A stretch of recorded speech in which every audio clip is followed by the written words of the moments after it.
Education for January 23rd, 2017. We can rise for the Pledge of Allegiance in a moment of silence. Allegiance to the flag of the United States of America and to the republic for which it stands, one nation, under God, indivisible, with liberty and justice for all.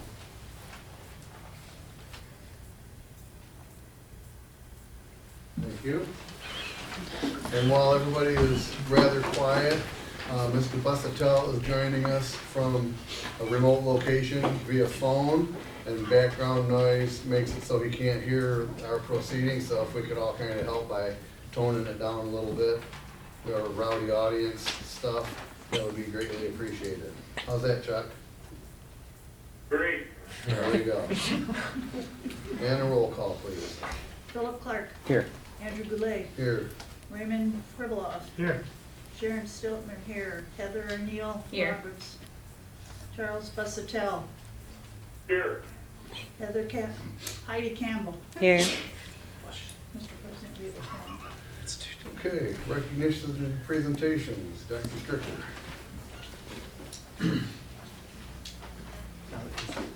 The student council is going to present something too. Were they coming? They're supposed to. Okay. Are not. Oh, they are? They're on their way. As you probably know, it's the same time Want to each change the year. order around? And Well, yeah, wait no, for we'll go somebody? ahead. Yeah, I mean, they'll be here anytime. And there's some other, we have some other gifts for you. Each year, this time of year is National and State School Board Appreciation Month. And it's no different here in Algonac, and that is the appreciation we have for our board members. Here, like many places across the state and country, it's challenging times, in particular in Michigan, in particular in our school district. This past couple of years, we've entered some very challenging times. It's always been a great service when board members give their time away from their, sacrifice a little from their job and families and friends to serve for the community and for the children, but especially during times like these.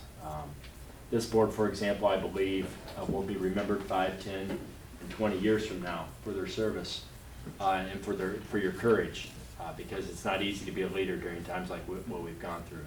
For example, the consolidation. Schools spend years to go through what we did in 1 year, and we are even in the midst of it right now. We're in the midst of some financial challenges. There's very few schools that have lost 1/3 of their student population in 10 years. And so I truly believe, just like many elected officials, the true appreciation for this board, like with elected officials, won't be realized maybe for 5 or 10 or 20 years from now. But this time period will be known as a time of transition. And so I do want to thank you for your courage and your leadership and your time and dedication to our students and for our community. With that said, we have some right on cue. We have several items for you, so we'll start with the student council has some shirts, correct? On behalf of Student Council, we would like to thank you for your service. So we have some t-shirts for you guys. Charles. He's the telephone. Telephone. For real. He's in Palm Springs. Thank you. He's in Palm Springs. Don't feel sorry for him. Thank you. Go. Nice. Thank you.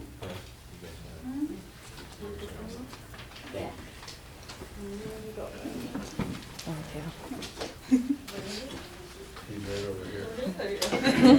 The only guy left with all. Thank you. Thank you. Thank you. Thank you. Thank you very much. Thank you for your time. Thank you. Thank you. And then we also have some from the elementary. Is it student council or just elementary? This is actually from all three buildings. Okay, Mr. okay. Melrose is going to be Okay. very upset. Okay, I'm sorry.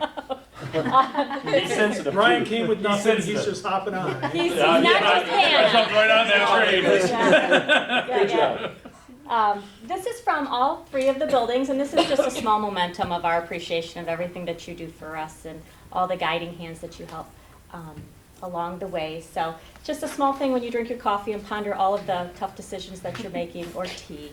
I'm not saying it is coffee. Hopefully it'll help you along and remember why you took on this as you're fielding tons of phone calls and dealing with public that's not always in agreement. So I think it's a tough job, and you guys do a great job, so thank you. We also have some handwritten notes from our first graders on all the things that they're thankful for, and their messages are always fun and very sweet and innocent. So let's give the board a round of applause.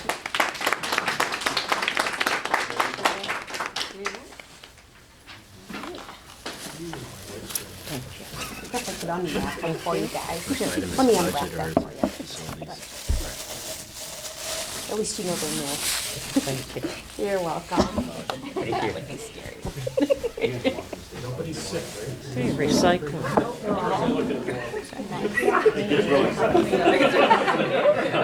Real exciting budget. Thank you. Rainbows for a big theme. John starts talking. It's, oh my. John should be quarantined Oh for like the my, next yeah. 72 hours. Chuck, they're handing us each a beautiful coffee mug with the A and the muskrat and Algonac Community Schools on the other side, and we'll have one here for you. Oh, but we just broke it, Chuck, sorry. So I love these.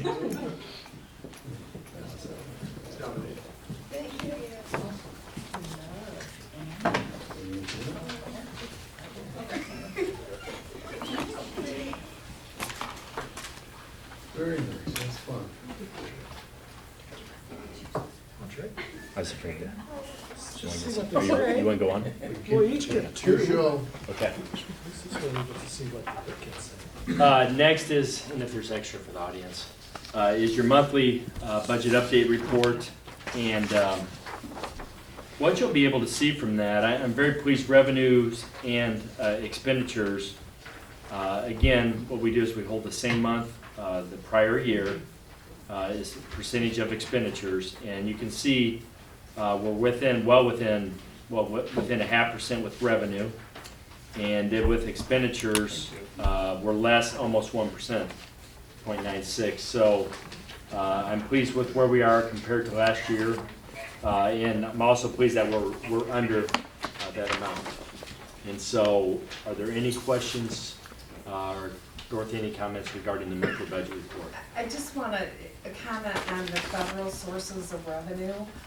This is due to no Title I and II consolidated grant draws. Our allocation was just approved, which is nothing unusual. Sometimes it's December, sometimes it's January, sometimes it's even February. So it was just approved, so we'll be able to draw the funds. So that is the reason for the lower federal revenue.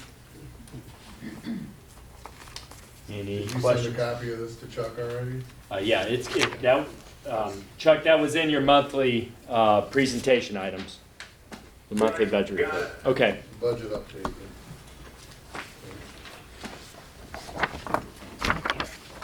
Next is our budget revision and budget and finance update. And we'll let Dorothy start out with the actual revision.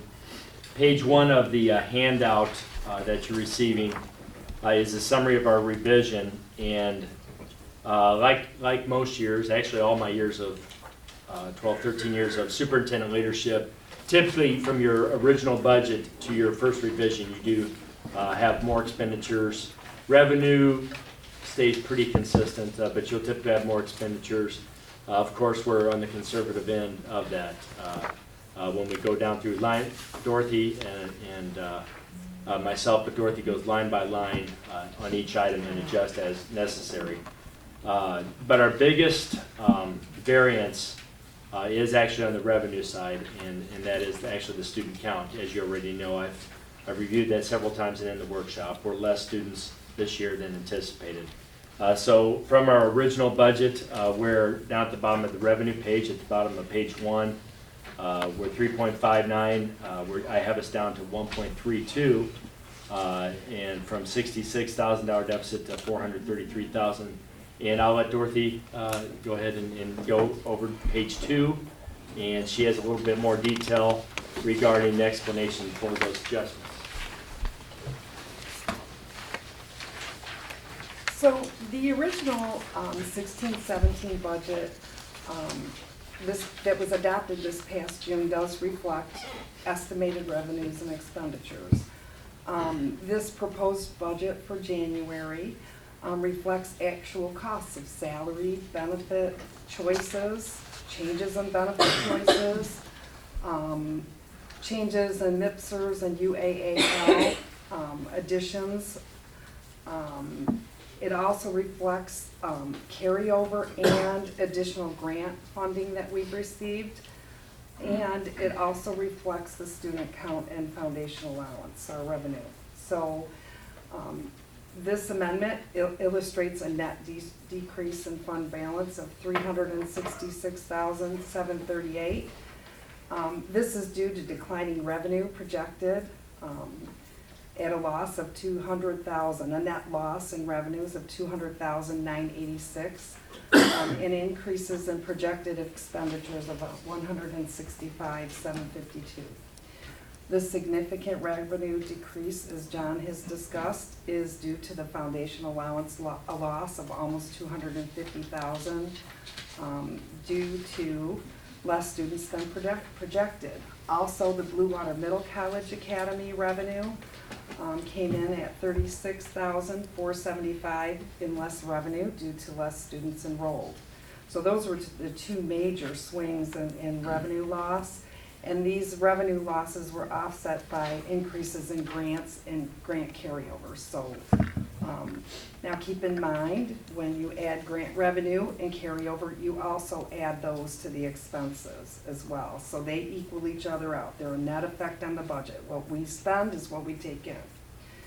So also in the expenditures, the significant increases in the expenditures are due to the MIPSers retirement and UAAL adjustments, additions and options chosen, two-person to full family, those type of adjustments that we don't know when we project in June. Also, the grant additions and carryovers have also been added to the expenditure budget. And also we have significant increases in sub-costs and child care, contracted child care expenses. I had to add those to the budget based on last year's actual expenditures. Also, the other fluctuations that aren't so significant are indicated here on this exhibit, page 2. Any questions for Dorothy? Percentage-wise, again, from my 12 years in my prior district, I was a business manager, so it was a little bit more hands-on.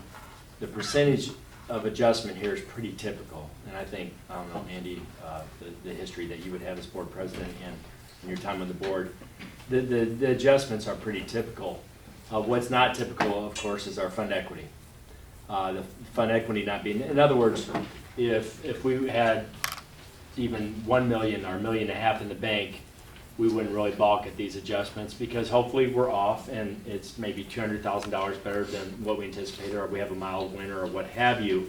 So we really wouldn't balk on $200,000 of a $17 million budget if we had $1 million, $1.5 million in the bank.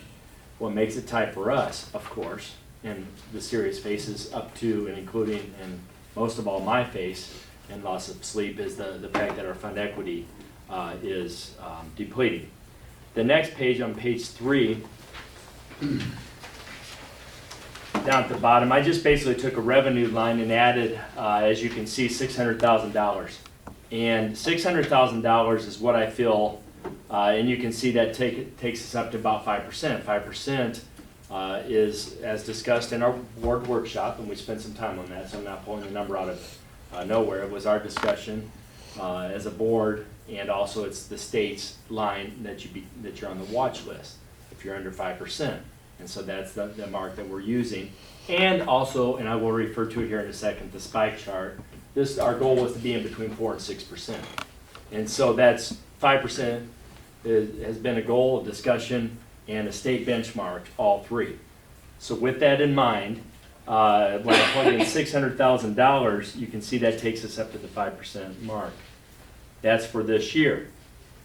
Now next year, peeking into next year, and then we'll focus here on But peeking into next year, if you go to page 5, you can see our enrollment.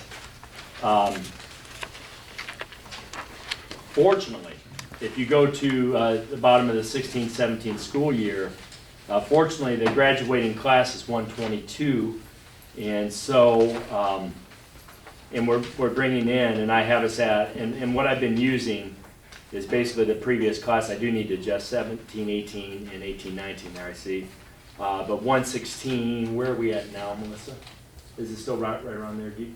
For this year? Yeah. Yes. Yeah, it's still 116, okay. So we're still 116, so as of now, if I were to develop next year's budget, I would use 116, and you can see the other numbers just carry over.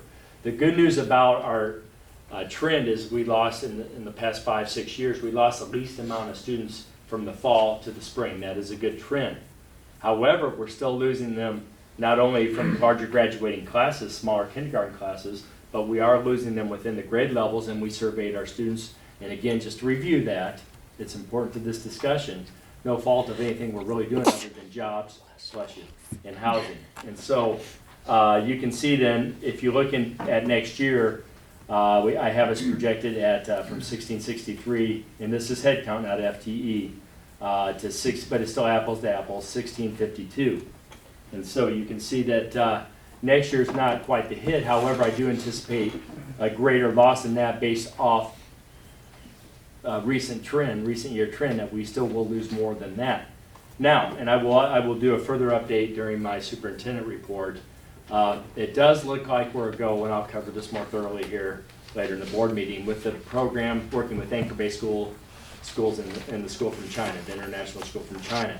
Hopefully that's 15 to 20 IB students. So there will be some gain and some loss other than the 600,000 I'm showing there. Now, I also anticipate some type of increase with retirement. The cap will be adjusted, so there are some other adjustments that we'll have with the budget.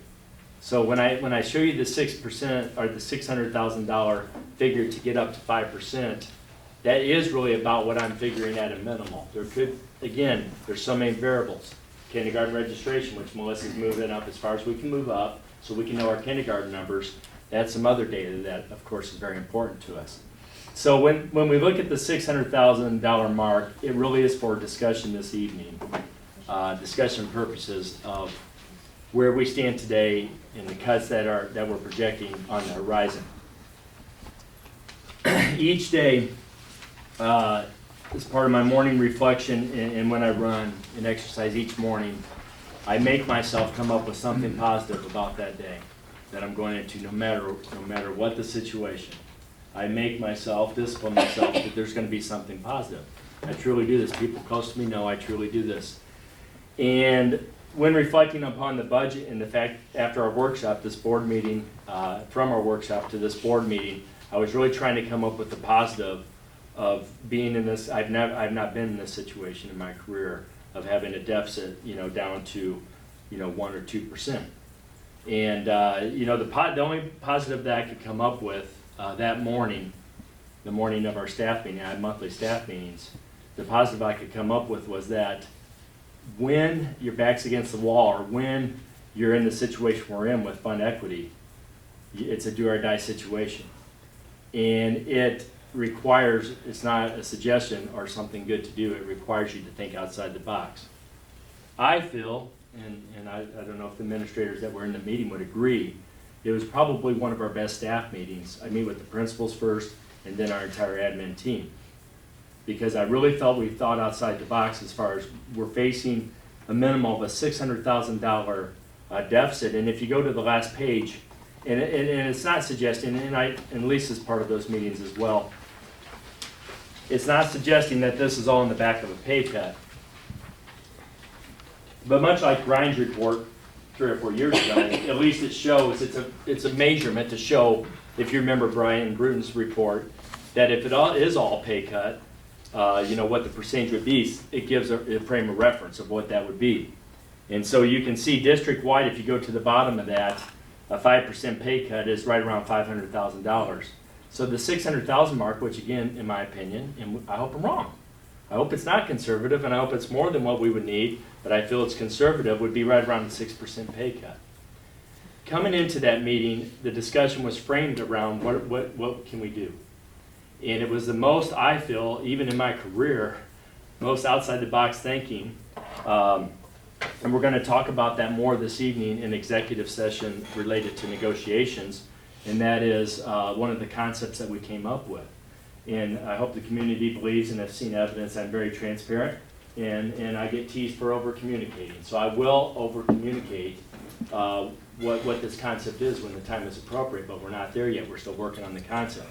But I will say this, it's a concept that could potentially realize the savings that we need, lower class size, possibly bring back electives, and also in coordination with the update I'm going to give this evening with the program from China and Anchor Bay, also add some more electives and some more culture into our 712 building.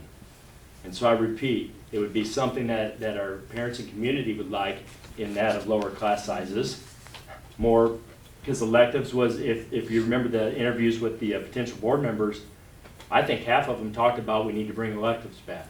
We need to bring more electives. So we could have that, and again, realize some savings.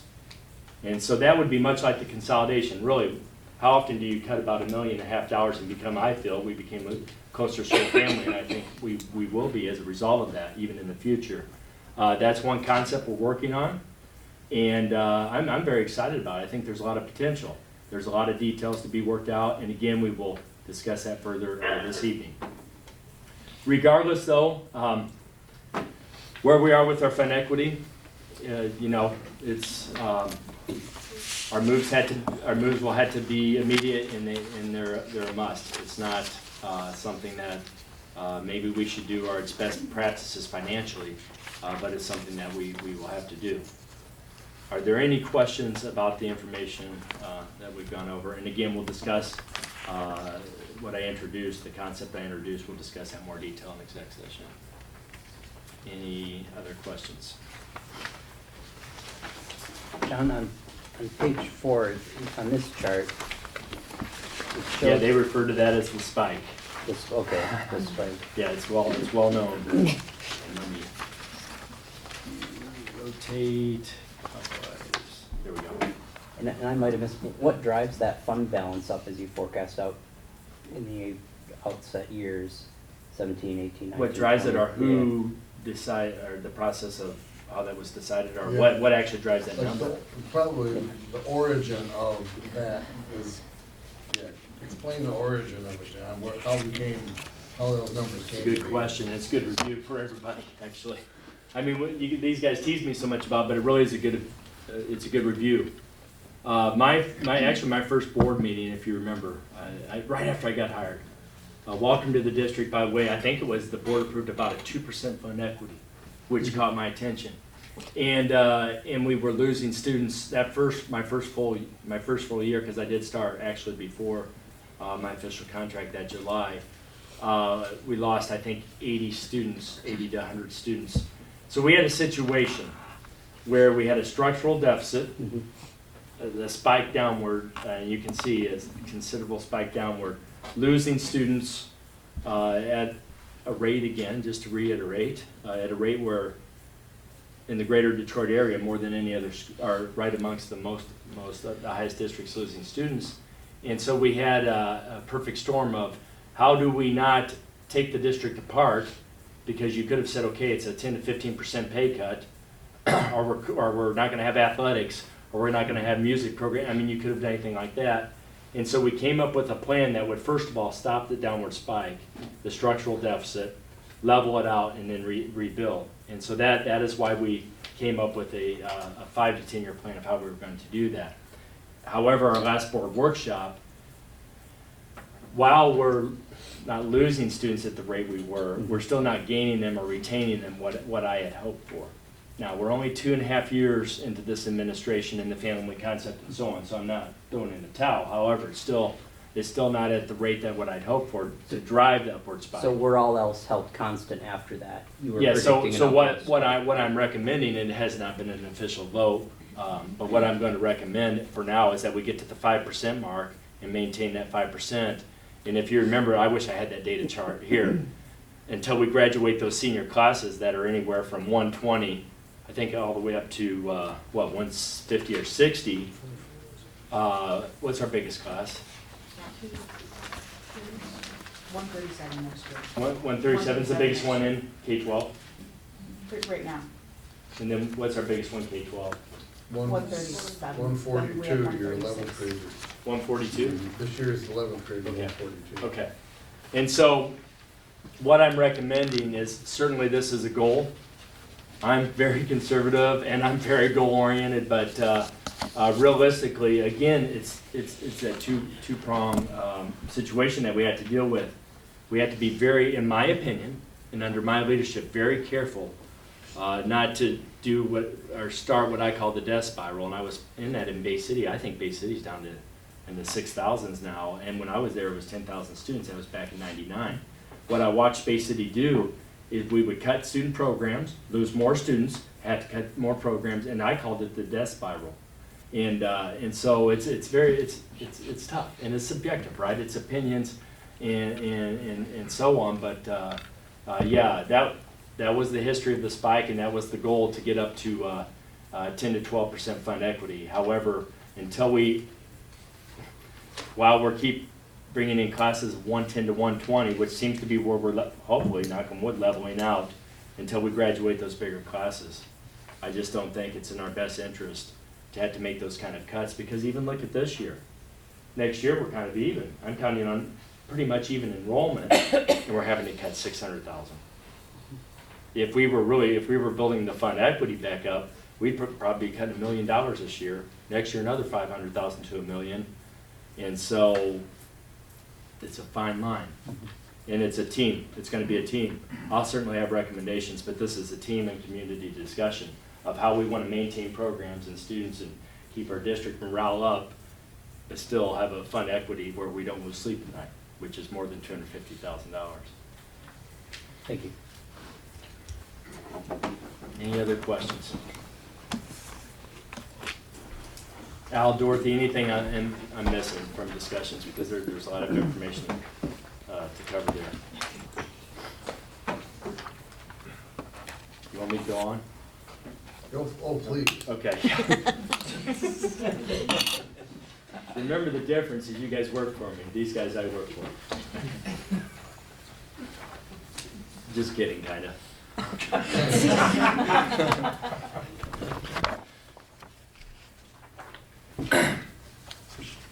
And along with the fact that we have to reduce our budget anywhere from $500,000 to potentially up to $600,000, $700,000, $800,000, we need to remain, or at least need to have the persona of smiling faces. And I don't know why this is. There we go. Smiling faces and a upbeat, positive school district, because we are going to our community asking for a $2 million sinking fund, and this is very important to us. And again, it's very important to us. Why? And like I say, I won't say in a nutshell, because I know that's on my bingo card, but in a nutshell, we need technology that's older than 8 to 10 years old, especially in light of the state test and just even just the delivering of curriculum and instruction.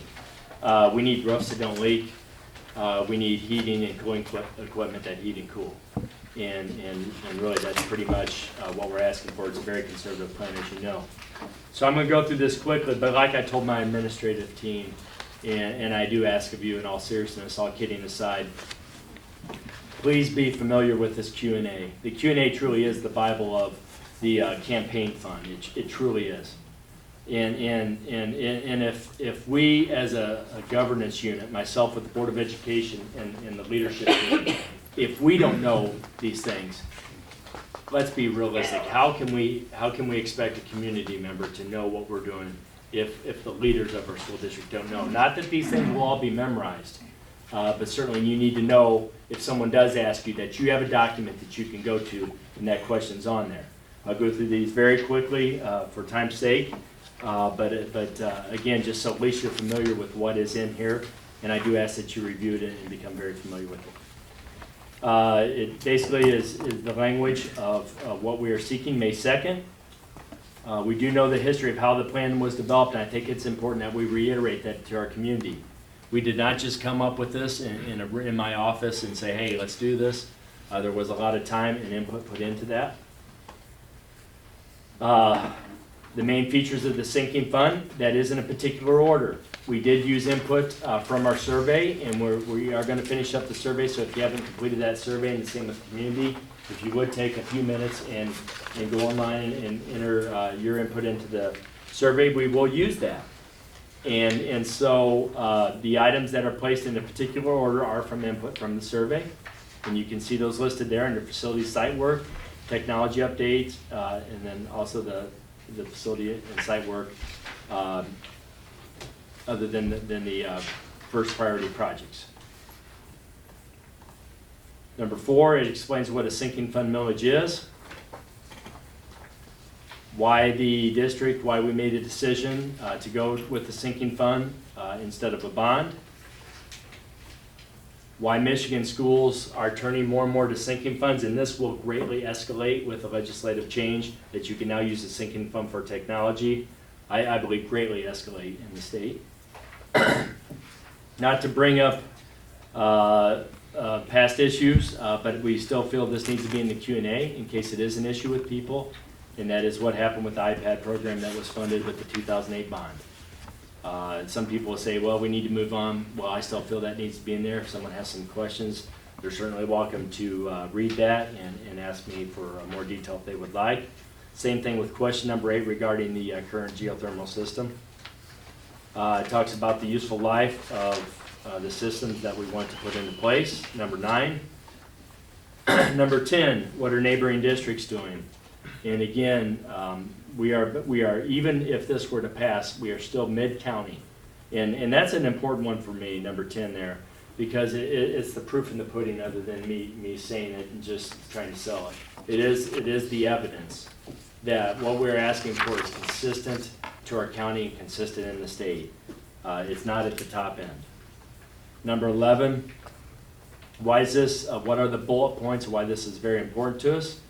Number 12, I do want to draw attention to number 12. It is a new, it's a new response from the November bond and sinking fund. Because I want to be upfront with people that if the sinking fund were to pass, we would borrow, or I would recommend borrowing into the sinking fund proceeds.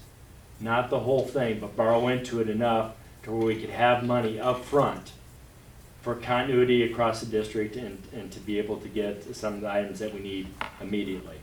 For example, you, in my opinion, in my recommendation, you would not purchase technology and just put it in one of the elementaries or in half of the high school and not have the continuity throughout the district. You just would not do that. The same thing, you would not replace half the cooling systems for Millside. You would not do half of them one year and half the other.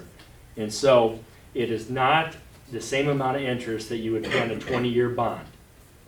I wish I had that. Actually, Dorothy, would you make a note? We'll get that exact figure and send it out to the board, the difference. It is not near that amount as the 20-year bond. However, there will be some interest on that, borrowing into the sinking fund. And so that's one that I want to, from the very beginning, make sure the community understands so they don't say, well, Stricker lied to us. You know, sinking fund has no interest. The sinking fund does not have interest. However, I think few would argue if they understood the projects that we want to implement, that you wouldn't do those projects halfway and you would need continuity. So we will borrow into that.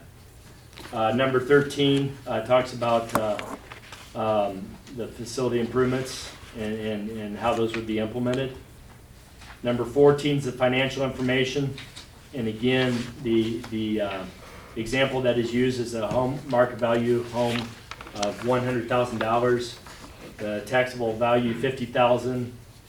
2 mills would be $100, and so monthly, the average home would be right around $8.33. So that is one example, just to give people an idea of what that would be for the sinking fund. Number 15 is very important, to put that rumor to rest and keep it to rest. That the money cannot be used for salary and benefits. It also, number 16 talks about whether one would have the ability to deduct from the property taxes. for income tax return. And it talks a little bit about the Michigan Homestead Property Tax Credit. And what I would advise people, or if someone asks you about that, I would really advise them to talk to their accountant or whoever does their taxes. I would advise you not really to answer that for them. And then it has the key dates leading up to the May 2nd vote, gives people information where they can vote, and talks a little bit about absentee voting in the precincts. So just some general information. We are going to have a team meeting involving an architect, construction manager, people involved in the campaign. We are going to have that next month because I felt we were rushed last time for the November election, and so we want to stay ahead of the game. So we're going to hit the ground running and moving forward, so you'll be hearing a lot more about this in the near future, all the way up to May 2nd. Any questions? Thank you. 8 and 9.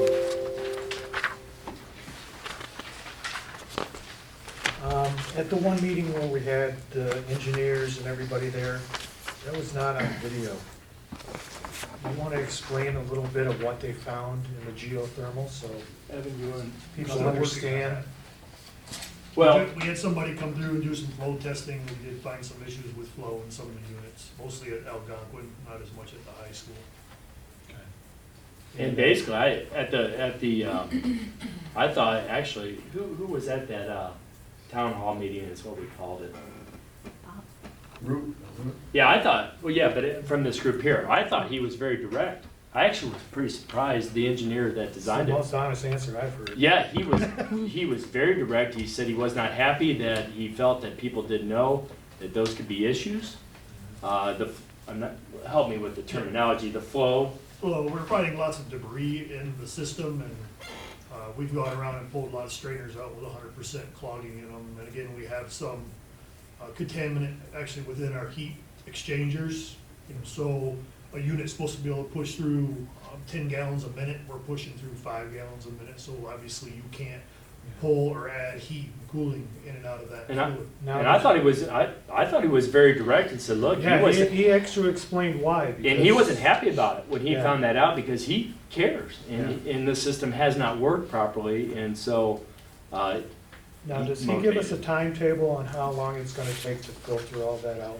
Because he said it was gonna take time, but, And again, we've already started that process of cleaning the strainers and going back and cleaning the strainers. And that would probably be, you filter it till it's all out. yeah. We're working on putting an entire, a larger canister filter at the source where it comes out of the loop to catch it before it goes to the units. Right now, we're catching it at the units, which isn't the most optimal way of doing that. So that's something that's ongoing. We're waiting for that. It seems to be something that doesn't exist, so we're trying to figure out how we're going to put that in. And the problem we have is it's plastic, so it floats. We do have filters in now, but they come off the bottom of the pipe. Yeah, he There's no explained good that all way at of the meeting, floating but the through. problem was it wasn't on videotape.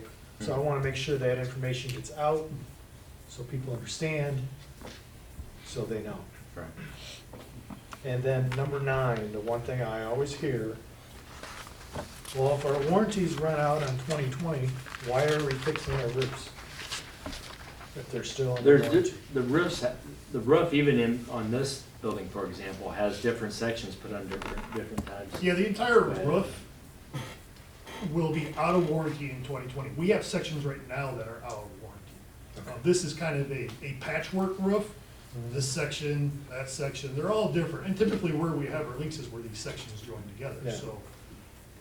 So the patches that are under warranty still are not the ones that are leaking, correct? I wouldn't say that. Again, most of our We're problems, going back and, we have them Yeah, under warranty, when and they're under warranty. we do warranty work. Now, you know, that's why you get a warranty. A warranty's not saying, just like when you buy a car, you don't, manufacturer doesn't give you a 5-year warranty and, well, good, my car's not gonna break down for 5 years. yeah. If that was the case, we wouldn't have dealerships. Okay, I just wanna make sure that everybody understands that we are going back to the roofers and saying, you know. Oh, yeah. When under Fix warranty. this. Okay. Any other questions? Okay, thank you. thank you. Consent agenda.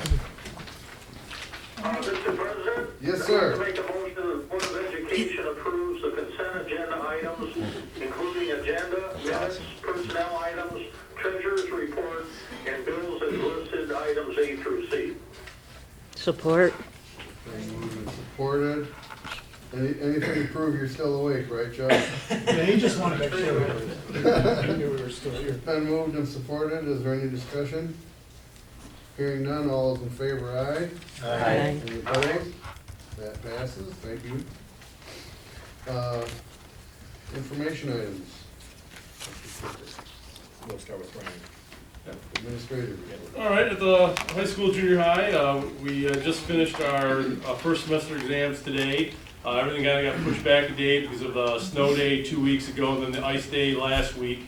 And we wanted to make sure the kids were properly prepared, so we pushed everything back. So again, today was the last day for the exams, and then report cards will go home next Tuesday. Tonight, actually before the board meeting, because we're getting ready to schedule for next year, which is hard to believe that we're already at that point, but we had an informational meeting for the sophomores for Blue Water Middle College, IB, and Tech that was really well attended actually in the lecture hall this evening, getting out that information so the sophomores can start choosing on kind of how they want to go their final 2 years and what programs they want to follow. As we start the second semester, actually at the end of this week, Thursday and Friday, I'm meeting with each one of the classes, 7 through 11, about the state testing that we're going to be doing in April. We'll be talking about the importance of the state testing, of them doing well, and also about the incentives. It's going to be a broadcast quite a bit. That's going to be a common theme here for each week as we move forward until we get that testing. And I said I'm very confident this year that our scores will go up. One of the other things I talked with Dr. Stricker about is last couple weeks to the two high schools on either side of us, Anchor Bay and Marine City, have closed due to threats. And that, when I heard about Marine Cities last week, that kind of drew a red flag that with two buildings like that closing, typically in the past, especially when a few years ago with the bomb threats, that started having copycat threats when they saw that the schools would close. And so we wanted to get ahead of this, and so myself and Dr. Stricker are going to be meeting with the police and with Artie to look at a plan of how we're going to attack that if a threat is made, because I think in our best interest, whenever possible, we want to keep the building open, because I think it sends a bad message when you're closing for that. So we're going to be reviewing that this week, and then at our next board meeting, I'll share what we've come up with and how we're going to attack that. And lastly, I know John said that he was going to talk about that in his report, but the IB program with the Chinese students coming in, been communicating with Miss Lee, who's kind of coordinating this between us and Anchor Bay. Right now, the Chinese school that we're going to be working with, they are going through their IB application. I guess it's a reminder that the students that will be coming in here, they'll be here their junior year, and then they'll finish up in China for their senior year. And so they've actually, I've already forwarded a lot of our curriculum materials for the teachers we have here that she's going to send to their teachers. They've already shared emails, so there'll be some communication back and forth between their teachers and our teachers to make sure they're on the same page. And that communication will begin very soon here. And then again, as I'm sure John will elaborate here, just kind of the legal components of that with how that's going to work with sharing with Anchor Bay. But right now, it's in process and rolling. So that's it. Mitch? Winter sports are about midway through right now. We got a lot of good things going on. Our middle school cheer team won their first invitational that they were actually in, so they're 1 for 1, and scored the highest points in school history for the middle school kids. And then varsity cheer followed it up at Anchor Bay that same day, and they won the invite as well and also scored a school record as far as total points scored. And they are currently ranked 10th in the state. It was the first time that we've ever had a ranking for our competitive cheer team. The varsity wrestling team, they're currently ranked 6th in the state. They took third at our tournament a few weekends ago, only losing to one team, which was a state-ranked Division I school. And then followed that up with third place at the Marysville Gatorade Duels, and again, they lost to, Marysville was the only school that they lost to, and Marysville is undefeated and ranked in their division as well.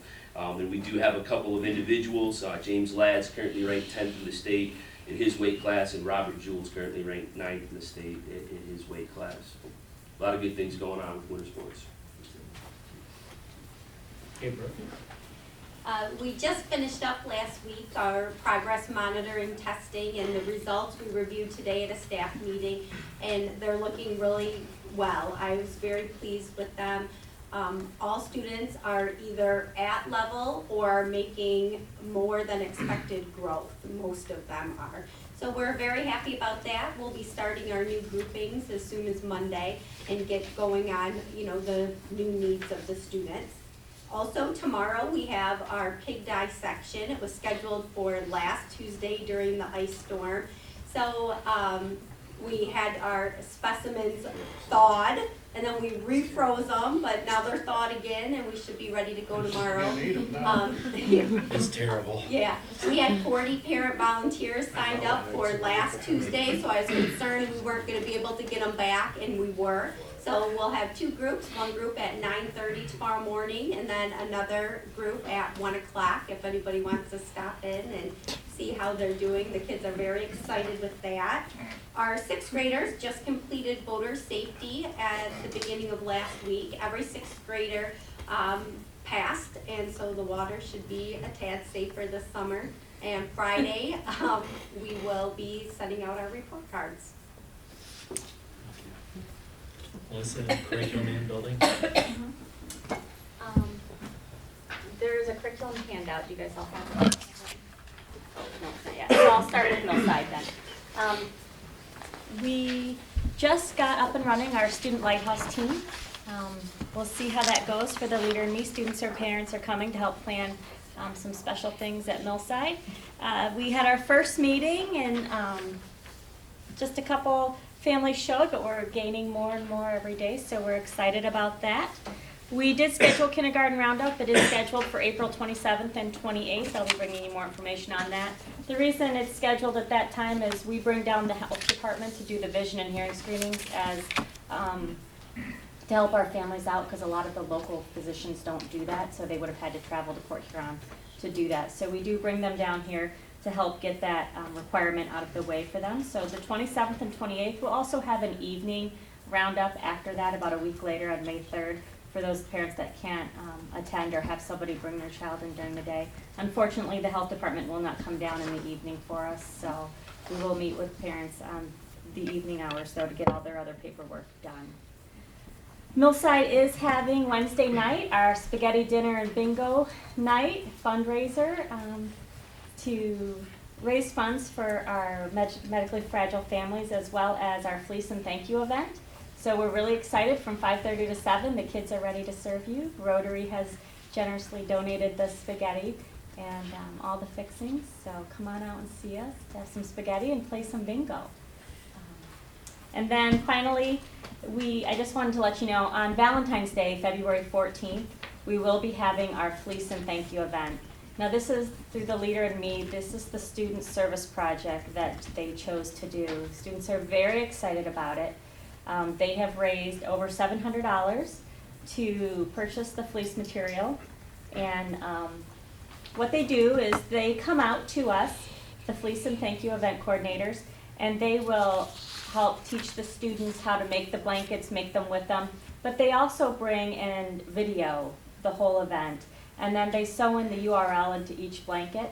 And so when the blankets are given at the local children's hospitals, the students or the kids in the hospitals can go on that specific URL and watch their blankets being made with all the inspirational messages from the kids and things like that. So we're really excited to have them out. Kids are super excited as well. So if you get a chance to come out in the morning of Valentine's Day, please join us at Millside. The event will start at 9 and go till about lunchtime. So we're excited. On the curriculum note, since I last spoke to you at the end of December, we had the holiday break. So the highlights from last month are a little bit smaller than they normally are. Recently, I was able to attend a state science meeting The RISA consultants up there had an opening and called and asked if I would like to attend with them. I jumped on the opportunity because I think it's always interesting to hear what our state science consultants are hearing and the direction that they are asked to go into the districts and move us. So it was a very informative meeting. Afterwards, there was a STEM leadership conference as well. So I'll make sure the information will be shared to all buildings. K-6 is continuing to work on their writing curriculum, making sure that we're implementing that and working together. 7-12 continues to work documenting their curriculum as well as common assessments through the Atlas Rubicon. And mid-year testing at all levels is complete at this time. New intervention groups and schedules are beginning to start with the start of second semester. So getting that all in full swing at this point.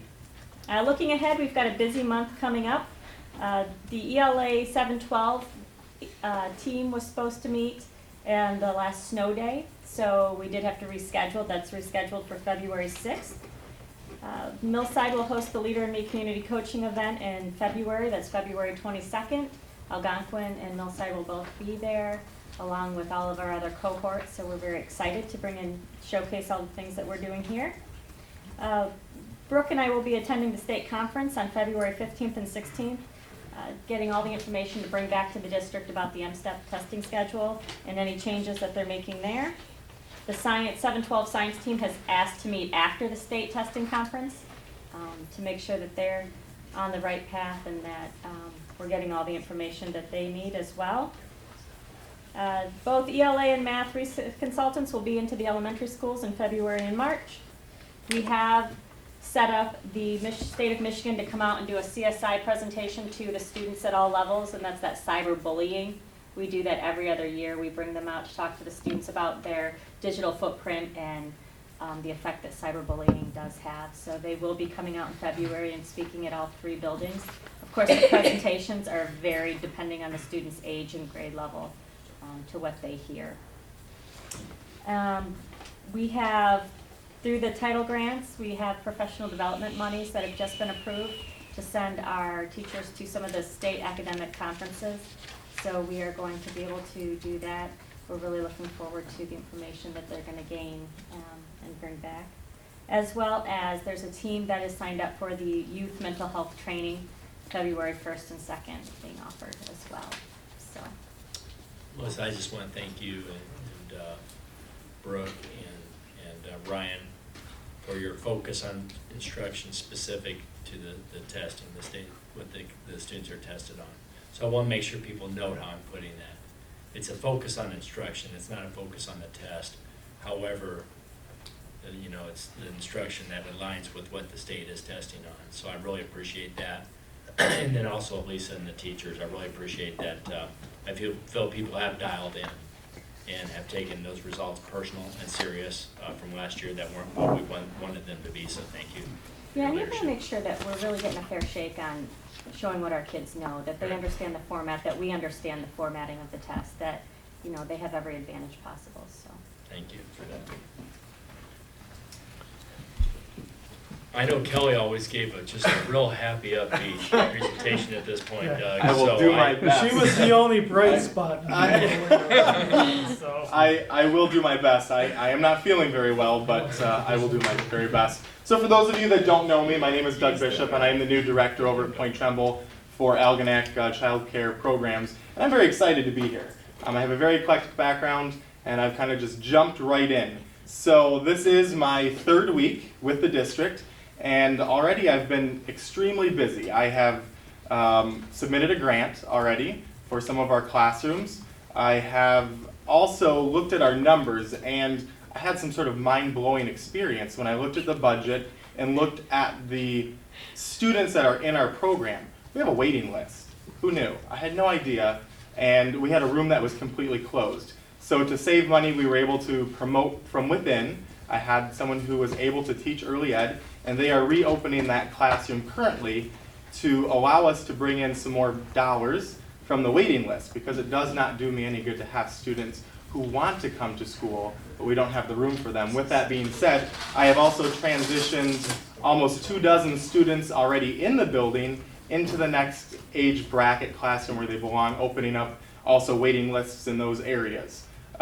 So that we have an expected date of the 30th to reopen that preschool classroom, and that whole transition will take place then. So I will continue to look at some of the areas where we can potentially be growing in, because I think there's some areas where we might still have a couple students that, because of ratios, might not be able to fit there yet, but as we continue to bump, we will bring in more students. We have our special persons party, which is planned by our preschool program on February 13th. So that highlights a special person to them, someone that they care about. That will be held in our gym from 6 to 7. So all of you are welcome because you're all special to me. I have also, being so new, I've had an opportunity to look at the budget and where my building is. And I have already worked with Dorothy and the administrative team to potentially come up with some different ways to decrease some of those red areas. So I'm currently working with the administrative team on some ideas that we will present probably at a later date. But that is something that I take very seriously, and that is something I have continued to work on daily along with the other administrative tasks. Also, even before our transition of students into these new areas, I'm pleased to say that we have enrolled roughly 12 new students in the last 30 days. That's fantastic. I'm very pleased about that, and I hope to see the enrollment rates continue to increase. I also have a meeting next week with the Great Start to Quality coordinator. For the first time in a very long time, she has told me there is grant money available for early ed. That's almost really unheard of for this particular type of grant. And grants, actually, there's multiple grants. So I'm very enthused about meeting with her and potentially getting some grants into our school district for those programs. Thank you. Nice job. Thank you. Board reports? Assistant superintendent? You get your own thing in between.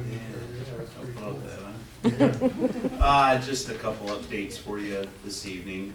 First of all, not listed here, our state and federal consolidated application did get approved.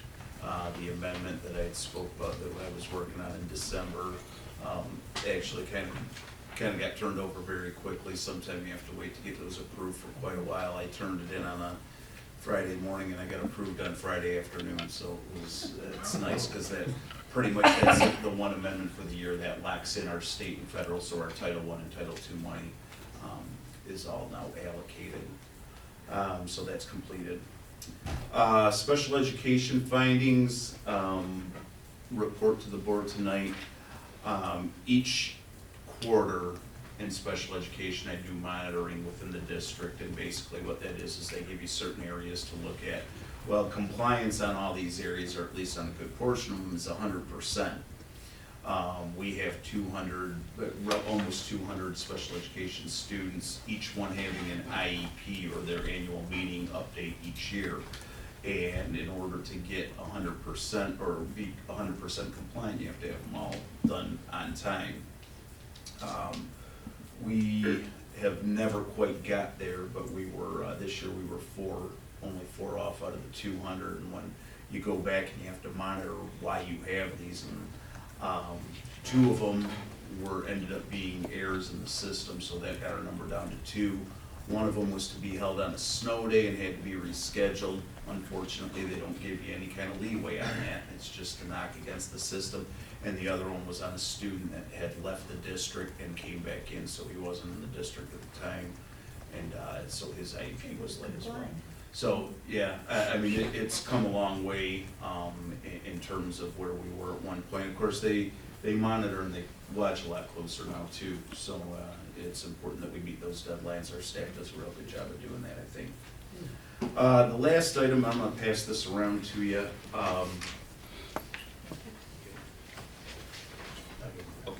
If you remember, earlier this year and even into last year, the open carry of weapons in schools started to hit the news a little bit. Michigan has a law that allows open carry in public places. And there's always been kind of a, when it comes down to the schools, there's always been kind of an area where, yes, you can, but we are a weapon-free school zone, so we're where does the jurisdiction lie? Recently, it's been tested in the courts, Ann Arbor being probably the most noted one out there, where they basically have said our policy in our district, and they give the superintendents and the boards the leeway to make these laws, or to basically say a policy in our district is we won't have any weapons here.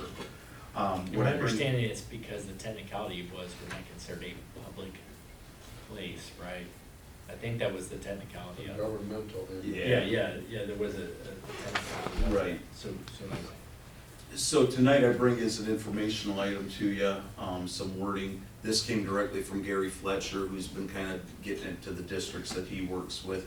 And basically, in a nutshell, to use John's word, basically what that's telling you is that in Algonac, we will not have people. And there was a lot of people tested in different districts, and really for us, it's causes a little bit, it is a disturbance to the academic process. Somebody comes in, kids aren't, unless you're a police officer, kids aren't used to seeing someone come in with a gun strapped to them. So in Algonac, that's basically what this policy covers here. So, And we're not asking for a decision tonight. right, Certainly.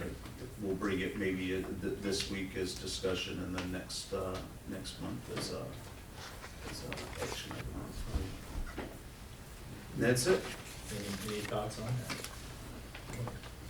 And we can, before we seek approval of that, certainly we can have further discussion, so.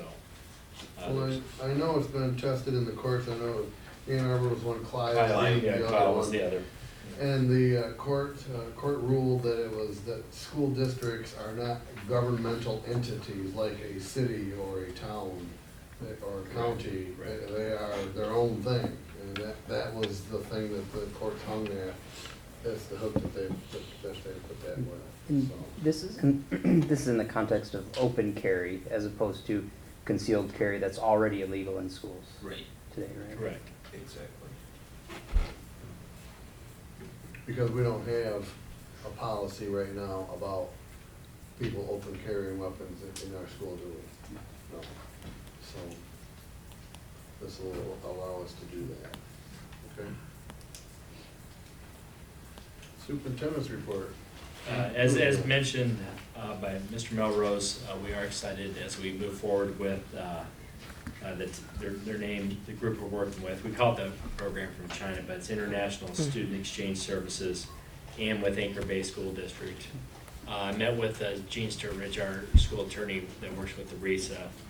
She's going to draft a contract, and then Al and I will set a meeting with Anchor Bay administration and Ryan, if you could sit in on that meeting. And basically what we're going to do at that point is make sure we even though it's been a great partnership with Anchor Bay, because when we do sit down at the table with them regarding this program, it really is whatever we need to do that's best for students. And I really appreciate their superintendent there. I really appreciate Leonard Woodside, his approach to this.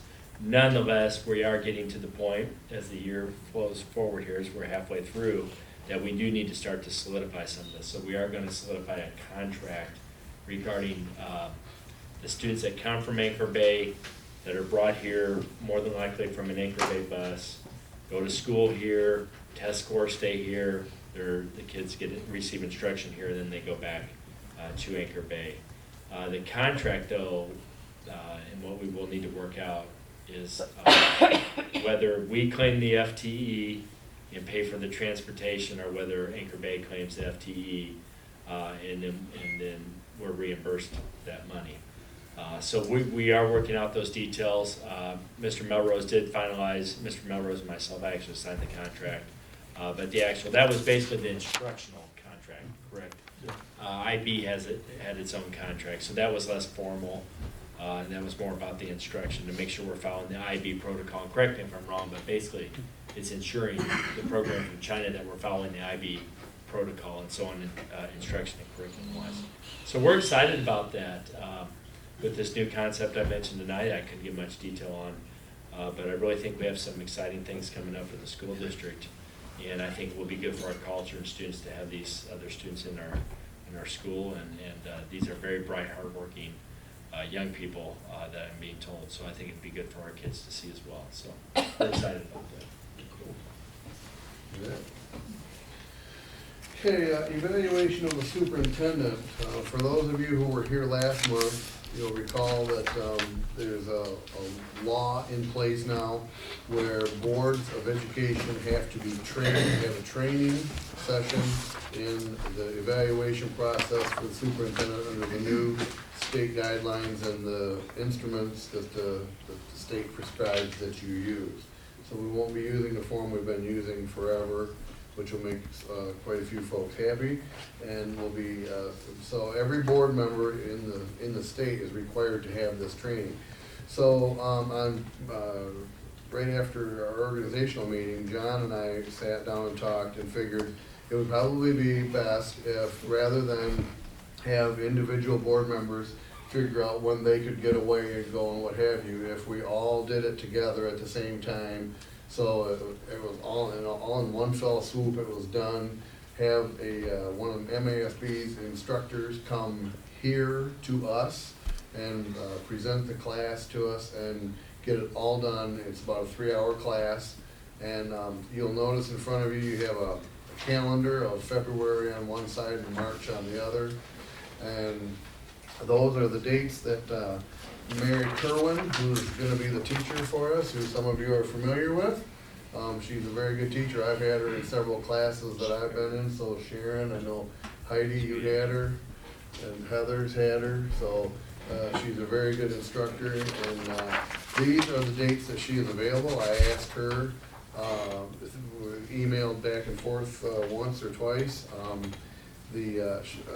I asked her for Mondays, Fridays, and Saturdays, and she has no Mondays in February. The dates that you see there, the 3rd, 17th, 18th, and 24th, and then the Fridays and Saturdays in March and the one Monday. While John and I were talking about this, we kind of came to an agreement, and John we had a good talk about this, we believe it'd be better to do this sooner rather than later. Our evaluation process, we usually hand out our forms in January. We would have been handed out to everybody here would have gotten, every board member here would have gotten a copy of the evaluation to take home, fill out, and turn it to Sharon. And then at the February meeting, which this year will be the 27th, we would go through the evaluation and put John in the hot seat and go through it with him. If we do it at the beginning of February, and so far I've had a chance to speak with several of you, but not all of you. Chuck told me just pick one, he's cool with that. So like a Friday evening, the 3-hour class, Mary Kerwin has said that starting times are open for her. She's very flexible on that.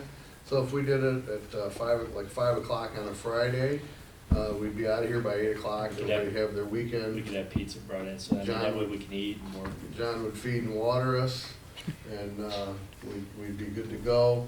So far, I know Chuck said do what we want. Sharon's open for the 3rd. I'm open for the 3rd.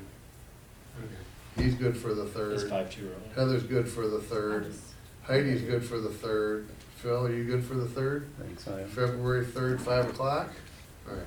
I advised Mary Kerwin that I would email her at the conclusion of tonight's meeting to let her know. And we'll plan on being here on the 3rd at 5 o'clock. Because maybe 5 o'clock on the 3rd, Chuck. Yeah, maybe you can even lead that meeting with the 3rd. Okay. So we And can I'm not stay on sure, schedule. I'm not sure if when she comes, if we would do the evaluation like as part of that class or how that works. I'll find out more details. I'll find out more details about that and get it to Crystal to forward to all the rest of you so that we're all on the same page. But the only part I've talked with Mary about so far has been what dates was she open, and then I would let her know. So this evening I will email her so she will be able to Maybe she give should us have that time day. after the class or whatever, or doing it, you know, towards the end of the class. Well, and she told me, cause I asked, you know, how long is the class, and she said it's like, it's about 3 hours, depending upon how, and I heard, her word was talky, people might be, or how many questions they might ask, it could go like up to a half hour past that. But her experience so far has been somewhere between 3, maybe 3.5 hours. So, that's all I heard about that, Ask so. questions. Right, oh no, and that's, and not that there's anything with asking questions, just depending upon. I just wanna make sure I can do the Thanks, best job buddy. possible. Appreciate that. So I will let her know that and forward along any other information that comes my way to the rest of you, thank you. Visitors, any other questions about that? Anybody have any questions? No. Next one. He did that under his, Oh, he did that. yeah, he did that. Visitors and requests. Okay, can we back up one Oh, scope? let's back up one. Now, I'm not taking my 101 class until the 11th. I can take this class before that, Oh, right? yeah. Yeah, oh, yes. Okay, Yeah, Absolutely. yeah, that won't be a problem. Okay. Visitors and requests, none. Action items. Resolution for a special election.